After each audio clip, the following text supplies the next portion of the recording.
ज्येष्ठ साहित्यिक, विचारवंत, संगीतकार विश्वास सुतार या संमेलनाच्या अध्यक्षस्थानी होते। यावेळी ज्येष्ठ कायदेतज्ञ आणि बार काउन्सिल ऑफ महाराष्ट्र आणि गोव्याचे माजी अध्यक्ष ॲडव्होकेट विवेकानंद घाटगे, doctor Shripad Desai, Vijaya Kamble, doctor Nandkumar Gondhali, advocate Akbar Makandar, Rupatai Waydande, प्राध्यापिका पुष्पलता सकटे, डॉक्टर शोभा चाळके, आचार्य अमित मेधावी, छाया पाटील, किशोर खोबरे, डॉक्टर स्मिता गिरी आदींची प्रमुख उपस्थिती होती।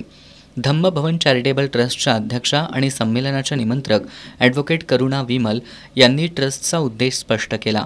यावेळी दलित महासंघाचे संस्थापक अध्यक्ष प्राध्यापक डॉक्टर मच्छिंद्र सकटे यांना 6वा धम्मदीप जीवनगौरव पुरस्कार देऊन सन्मानित करण्यात आलं।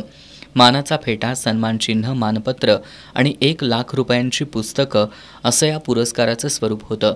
याप्रसंगी विविध लेखकांच्या पुस्तकांचं आणि ट्रस्टच्या वतीनं आयोजित निबंध स्पर्धेच्या पत्रिकेचं अनावरण करण्यात आलं।